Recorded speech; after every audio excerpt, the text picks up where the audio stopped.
I'm just going to run down a list of characters and just touch upon really Archie's relationship with those characters.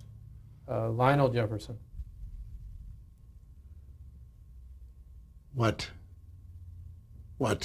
the Archie types would say, that's a very respectful young Negro boy. Very nice manners, knows his place. George Jefferson. Oh, that guy. He never knew his place and he never will. I don't understand how such a nice boy could come out of that guy. Well, Archie, what about his mother? Don't you think part of that boy is his mother? All right, Edith. Everybody knows that. Stay out of this, will you? Speaking of his mother, Louise Jefferson. Louise was fun. You know, she was bouncing into the house all the time, talking to Edith and kidding around with Archie. And Archie thinking that he was solidly in with the black people because he had such a good relationship with Louise and her son, Lionel. Henry Jefferson. And Henry Jefferson that was the uncle. Yes. Yeah. Oh, no, Archie didn't get on with him. He was he's one of them Negroes that answers you back, you know. There's nothing wrong with that. They don't know their place. Irene Lorenzo. Irene Lorenzo was played by a lovely actress named Betty Garrett. But Betty had nothing to play. The Irene Lorenzo character, as I recall, was very empty. And whatever came out through the actress's way of working on it. So it wasn't a very good conception. Her husband, Frank.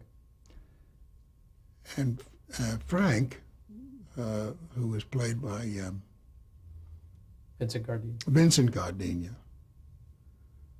Vince got tired of Frank and asked to be let out of it. And one time he said at a reading around the table, he said, I don't know why you, Vince, talk like this, you know, he's a Brooklyn Italian guy, he talks like this. He says, I don't know why you just brought me out here. I don't know why you just brought me out here to be in this series here. You just brought me out here to ruin my career. Oh, no, everybody said, my goodness, Vince and so forth. But Vince had it in his head that he was doing the wrong thing for his career. And he was right, because the Frank Lorenzo part, if his wife's part was empty, his was worse than empty. It was a minus factor.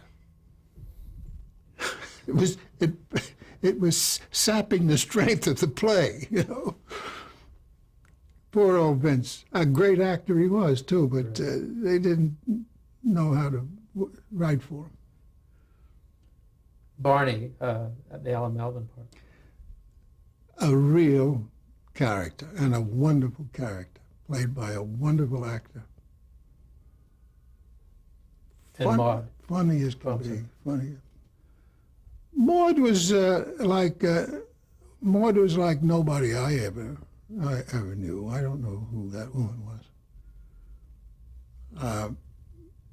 I seem to remember Frances Lear, who was once married to Norman, telling me that she thought up Maud, which I believed instantaneously. I'm sure she did. A very clever woman. She finally had that magazine, you know. And but Maud, B. Arthur had a way of playing thing, you know, listening to everything. She snapped back and everything. Everything was a snapback. Whatever he said to be. Oh yeah, what can I know? She was a large-sized Nancy Walker, would deliver her lines the same way. You know, the sort of snide approach. And I don't think that it had any. The character itself had any meaning in the context of today, or what was going on today. It was just a comic. It was just a funny character, and it never sold in syndication. You know, the country didn't want it. No, that's right. Maybe it did finally, but I don't think This is the Maud show. You're talking about. This is the Maud show. I think it just was revived by Nickelodeon. It's just now, Well, as has it All was in the never. Family. It was yeah, but you see, this is about the 5th revival for All in the Family. All in the Family has been on the air. It had never gone off the air, and neither has what they called Archie Bunker's Place. It could go on and on and on. Let it. I make money on it. I don't make as much as if Norman Lear had given me a bigger piece, but Did Lear play a big part in the writing? I know we talked about it a little bit, but no. how do you think success affected? He would come up with an idea every now and then, you know, and then Yeah. the writers would develop the idea. Some of the ideas were, I can remember some of them were rather distasteful to me. He said, wouldn't it be good if Archie's lodge put on a show in blackface? I said, I don't think that's funny. Somebody else said, that could be very funny. Somebody else said, yeah, maybe. Somebody else said, I think it's a scream. You know, all these different opinions. So I said, well, go ahead. I'm not going to censor it. Prior censorship, who's going to write it? Norman looked around and assigned one of the guys to write it. They wrote up this very goofy show. And I went through it all, you know, put on the blackface, and we tried to make it a satire on people who do that sort of thing. And I don't know if we made it that time. I think we fell short, probably. So he'd come up with ideas, and some are very good, some are very poor. He himself is not a writer. I don't think he is. Whatever writing he did to rewrite scenes and so forth over the years, he did very little of it because he found that it wasn't accepted. The cast would not want to do it, so he didn't do too much. How do you think the success of the show affected Norman? Well, it affected him materially in a very big way. He went on to these other shows, formed another company. He had shows all over the place. He got a partner named Jerry Perenchio, who introduced himself to me as Perenchio. And you know what I said to the guy?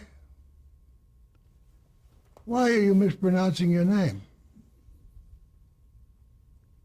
And Norman says to me, is that all you can say to him? And Perenchio laughed.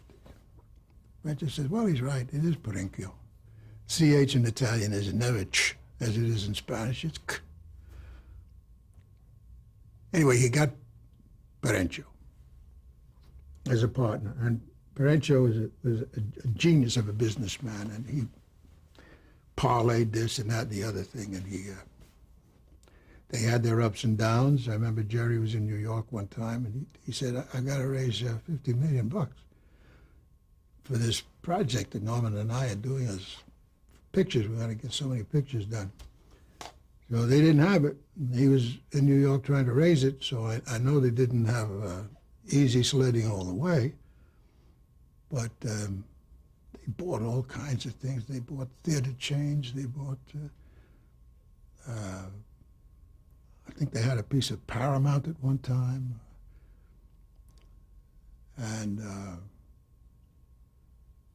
by the next thing you know, then they sell these things at enormous profits. And the last I heard was that Norman has $1 billion. He's one of the new billionaires now. So that's how it affected him. How do you think it affected the rest of the cast, the success of the show? Well, I think they were all very, very pleased with it. We were all pleased with it. In spite of my griping or anything else, I was very pleased with it. I've always said it's the best part I've ever played. I don't think I'll ever find as good a part as that. I enjoyed playing the chief down in Georgia more, but I know which is, from an actor standpoint, which was the better part. And Rob loved it, and it just propelled him right along in the business. It can do that, you know. Did you find your 72 Emmy very satisfying when you won for Best Actor? Oh, sure, yes. Yeah, I was very pleased with that. Yes, I was very pleased with that. Can you talk about your directors? Basically, it was John Rich and Yes. Paul Bogart. There was a man came in named Hal Cooper. He was there for about a season. And then Bogart, whom I had asked Norman to get at the time Rich left. Had you known him from live television? I had known him from live television. And Leo said, he doesn't direct comedy. And I said, Paul Bogart directs characters. If they're funny characters, he'll direct them funny. If they're tragic, he'll direct them tragic. But he's not a comedy director, he's just a damn good director. That didn't make an impression on Leo the first time. But I brought it up again. And I said, why don't you bring him in? What's the worst that can happen? You don't like what he does, you get rid of him. Oh, said Norman, that's just matter. You get a guy and you sign him up and so forth. And you want to go through all that. And I said, please go through it, will you? For my sake, just go through it. That's all you do. You're the executive producer. Go through it. You can't have easy sledding all the time. You won't be sorry that you hired Paul. Well, he did. He hired him. And Paul was with us longer than anybody. 6 or 7 years, I think. And John Rich, a totally different approach. Well, their styles very different, yes.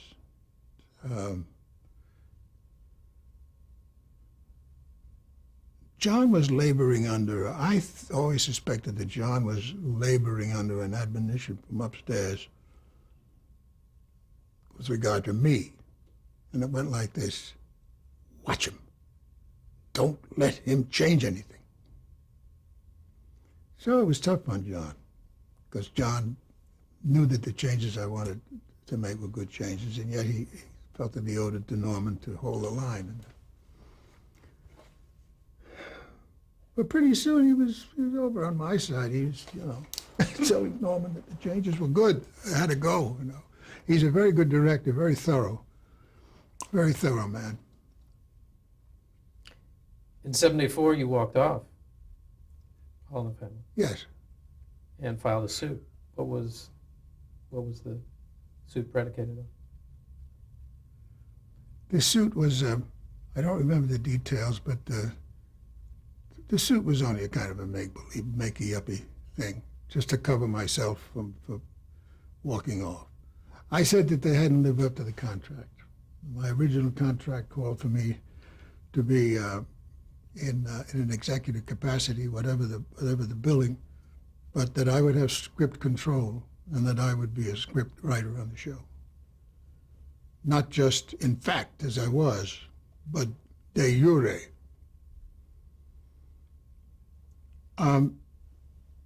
And I also wanted $25,000 an episode. So my agent, nobody thought I was going to get any of that. Well, I got the money, but I didn't get the other stuff. That's all right. The show went on without... There were several battles over money.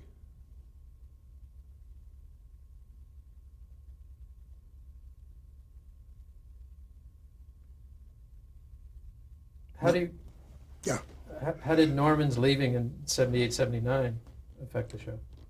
Well, not at all. We were seeing very little of him anyway. You know, it was announced that he was leaving, but he'd been gone for 6 months or so, maybe a year. He wasn't there.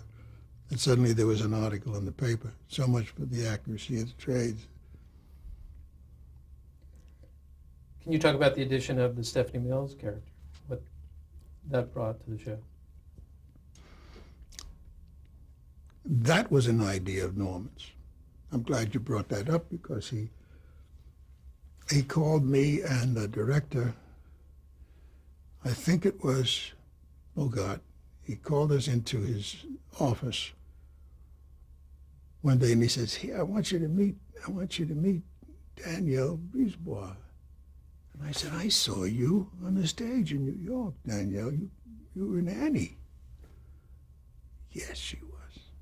She was a little kid in Annie, and she had her dress in pantaloons, the little pantaloons down, and she did a dance on this. She stopped the show. Norman said, "I just saw her." I said, "Boy, you're great." And I hugged her right then and there. Norman says, "I don't know what we can do with her, but please do something. Get her on the show. I want to see her on the show. I don't know how you can do it." So I made up a story for her. And she became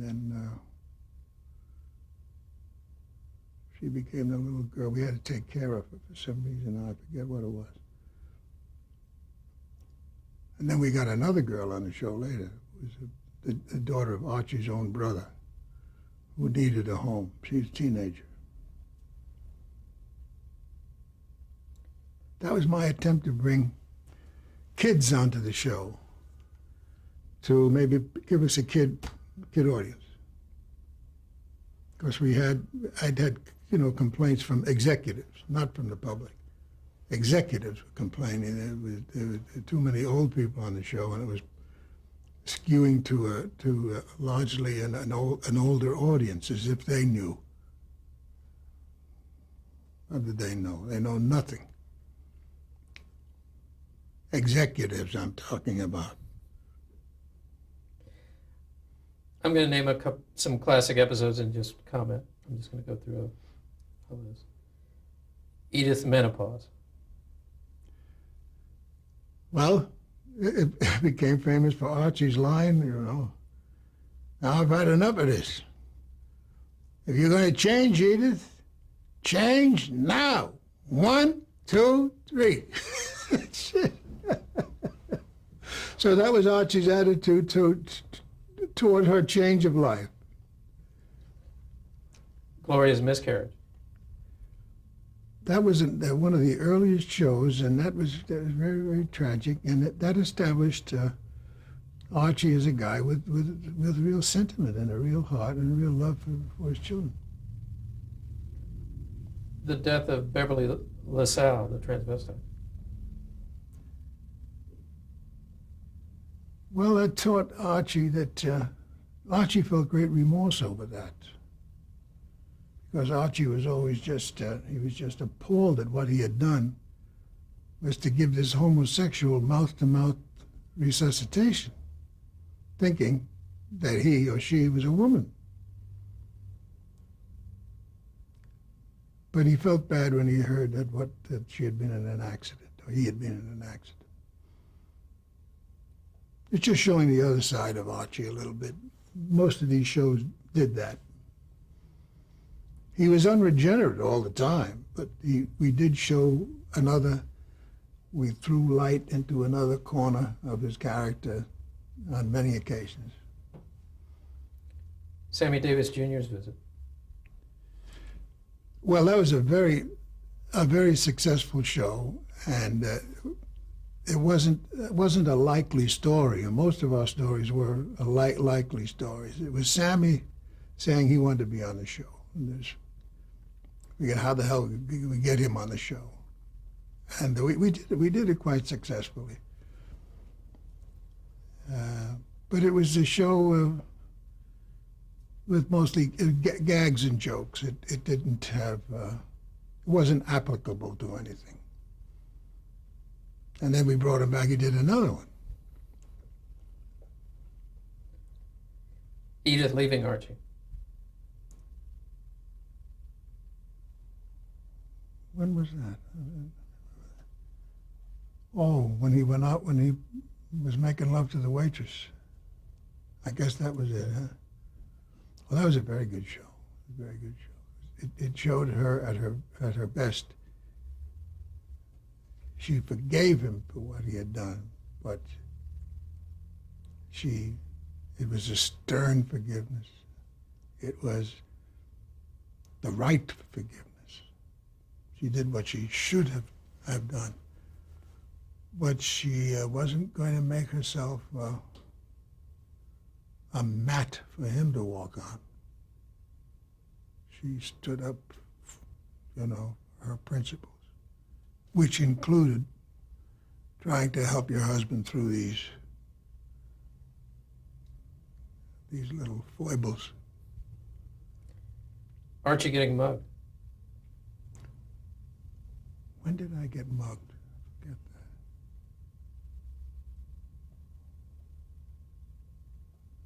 that. Edith got mugged. A guy came in and tried to rape her one time. That was the next one I was going to. Yeah, oh, that was a rough show. God, she was good in that show.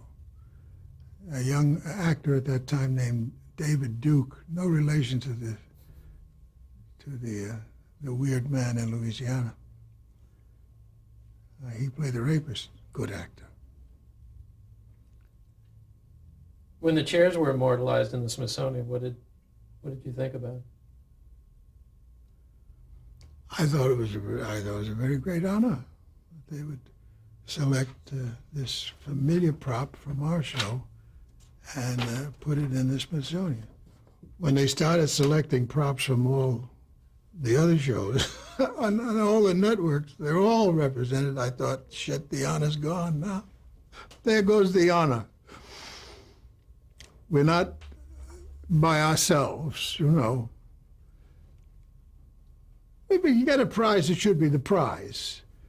Everybody else shouldn't be getting the same prize in the ensuing weeks. Should they? No. It takes your prize, it takes away from your prize. Is there a favorite episode for you that's more meaningful than for any reason?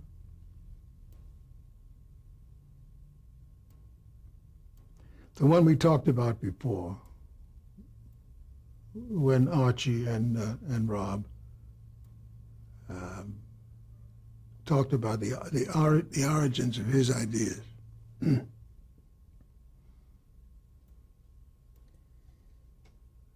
Now we're at 1979, and you're at the end of the 9th season of All in the Family, and became Archie Bunker's place. Can we talk a little bit about how that came about?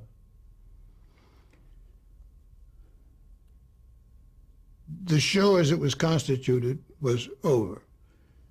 Jean Stapleton had given notice that she would not come back.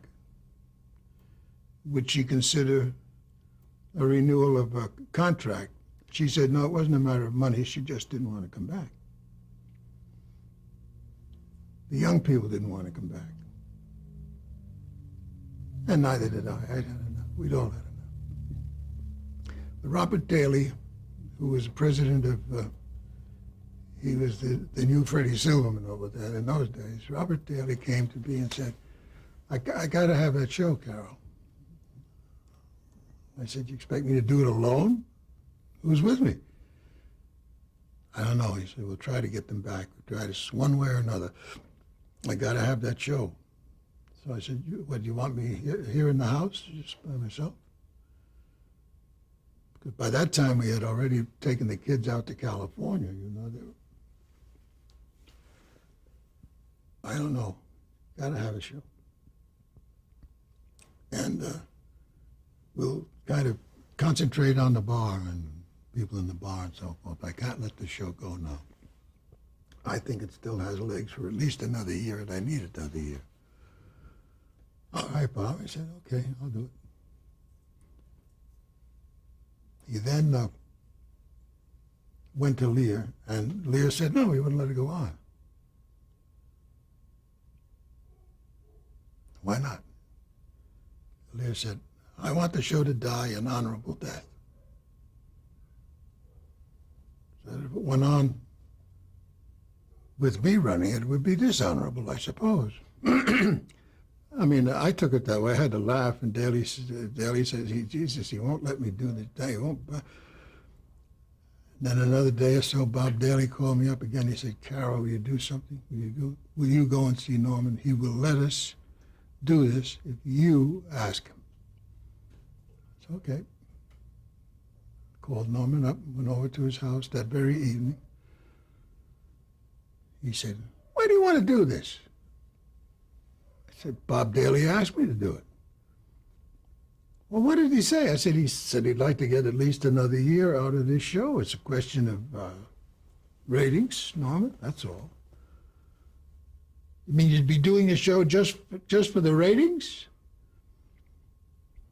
I said, well, I'd agree to do it for whatever they want. But naturally, as I proceed with the show, I'm going to try to give myself and the show better reasons, for producing it. But Daly wants it, the ratings, okay, I'll do it. No, I don't want it. I said, okay, well, did he ask you to come over here tonight to see? I said, sure he did. He called me up and he said, if you ask Norman, Norman will let you. So I said, see, I knew better, Norman, but he doesn't know you as well as I know you. How the hell do you know I won't let you? I said, I know you. To make a long story short, he said that night we could do it. But we couldn't call it All in the Family anymore. We couldn't use the opening song with Edith and me on the telephone.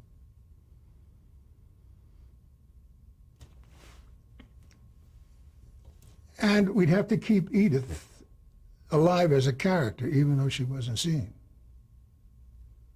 I said, how do you do that? You're in the bar a lot and she's at home. We don't cut to her.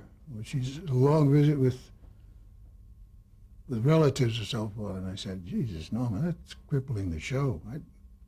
I think Edith must die. No, he said, I don't want that. So negotiations broke down that night. And I told Bob Daly what I had told Norman. He says, geez, I wish I hadn't said that. I said, well, what? Bob, you talk to Norman and tell him I can't do this show with a non-existent Edith. We'll have to write a show in which she dies. And then go on. That should be the start of the new season, and then go on with Archie without her.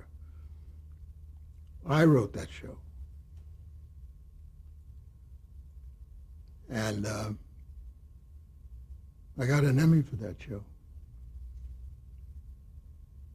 Another Emmy, yes, that's it. And it went on the air, and Norman phoned me, and it got ratings like 11 or something. It was a top 11, top 10 show. And he called me and he said, you're a wizard. And I said, thank you. We're going to have to stop.